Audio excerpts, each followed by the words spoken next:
의원이 전화를 직접 하셨고요. 통화를 해서는 압수수색 영장을 신청하지 말 것을 지시를 하셨고,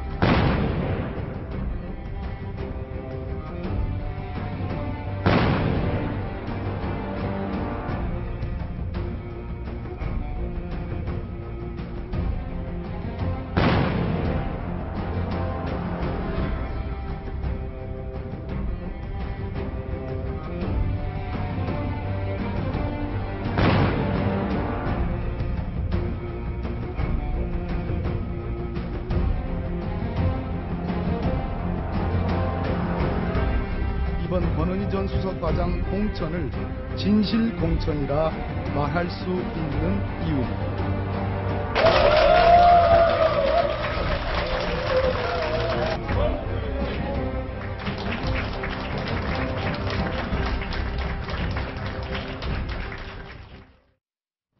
투표율 22%에 득표율 60%라. 계산해보면 유권자 12% 정도만 권은희 후보를 지지했다 이렇게 볼 수 있는 건데요. 이번 선거에서 가장 큰 악재가 바로 권은희 전략공천 논란이었습니다. 야당으로서는 아주 뼈아픈 일이었는데요. 조수진 차장께 좀 여쭤볼게요. 네. 어느 정도 여파가 있었다고 봐야 되는 겁니까? 네. 권은희 의원이죠, 이제. 권은희 의원은 전략공천이 바로 7월 9일 날에 발표가 됐습니다. 바로 선거 첫 단추를 꿰는 자리였는데요. 여기에서 권은희 의원을 광주 광산을에 전략공천하겠다. 이 발표 이후에 선거 당일까지 새정치민주연합은 하루도 시련을 겪지 않은 일이 없었습니다. 하여튼 이 권은희 전략공천, 이게 바로 새정치냐, 이런 비판부터 시작해서요. 이 광주 전남이라는 텃밭에서부터 쇄신공천과 개혁을 이뤄서 이 흐름을 수도권으로 쭉 끌고 와야 수도권과 서울에서도 이길 수 있는데 모든 것이 한마디로 뒤틀렸습니다. 그랬죠. 지금 새정치연합에서 나오는 얘기 이렇게 압축이 됩니다. 얻은 것은 권은희 의원 하나뿐이다. 모든 것을 잃었다. 아, 그런 예. 말까지 나오는군요. 예. 근데 궁금한 게 뭐냐면 도대체 왜 권은희 의원을 그렇게 전략공천을 무리하게 한 겁니까? 네, 바로 권은희 의원이 대선 때부터 전국을 달궜던 국가정보원의 대선 개입 의혹 사건의 주요한 키지 않습니까? 예. 그러니까 새정치연합에서는 어떻게든 박근혜 대통령과 대척점을 만들어서 박근혜 대통령이 뭔가 대선 개입에 의혹이 있다. 이런 점. 그리고 또 세월호 전국에서 박근혜 대통령을 공격할 수 있는 어떤 키플레이가 필요하다. 이런 점에서 권은희 의원이 가장 적임자라고 생각을 했습니다. 그런데 바로 이 730 재보선에서도 나타났듯 국민들이 가장 관심 있었던 것은 바로 먹고 사는 문제였습니다. 경제 문제죠. 그렇습니다. 바로 경제 문제였고 먹고 사는 문제였고 우리 지역의 예산이 얼마만큼 내려와서 지역의 발전이 이루어질까였습니다. 그런데 새정치연합은 그저 박근혜 대통령을 흔들 수 있는 사안에만 집착을 한 거죠. 아, 그렇기 때문에 모든 것을 잃은 겁니다. 그리고 권은희 의원의 조금 전에 말씀하셨습니다만 광산을 유권자의 투표율이 22%입니다. 그런데 전남 순천 공선의 투표율은 재보선에도 불구하고 50%를 넘었습니다. 그랬죠. 22%와 50%.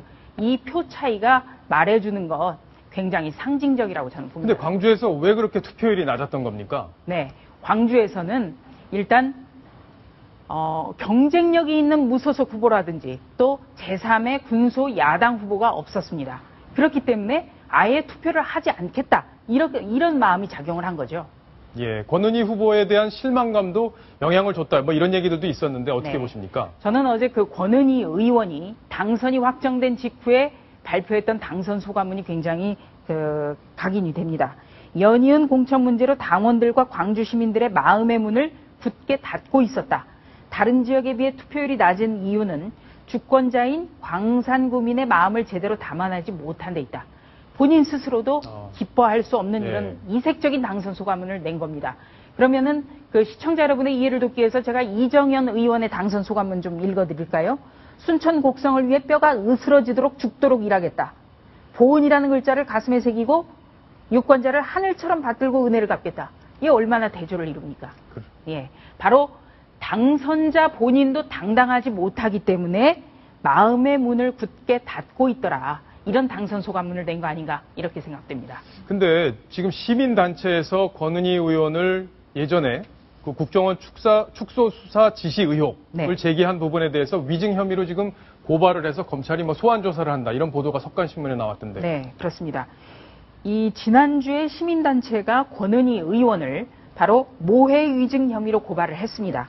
그러니까 그 김용판 전 서울경찰청장의 재판에서 고의로 사실과 다른 진술을 한 의혹이 있으니 검찰이 가려달라 이렇게 고소를 한 겁니다. 고발을 했기 때문에 피고발자에 대한 수사는 불가피한 거죠. 그렇다면 관심을 끄는 건요. 이제 국회의원 배지를 달게 된 권은희 의원이 과연 검찰 정사에 피고발인 신분으로 나설 수 있을까? 이게 좀 귀추가 주목이 되고 있습니다. 그리고요. 또 이 모해 위증죄는 굉장히 처벌이 무겁습니다. 벌금형이 없고 징역형만 있습니다. 아, 그렇습니까? 네. 만약에 기소돼서 재판부에서 유죄가 확정될 경우에는 의원직을 상실하게 됩니다.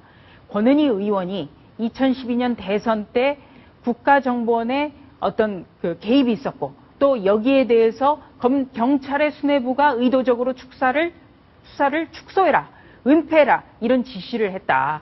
이런 진술을 했을 경우에는 대단한 용기가 필요했을 겁니다.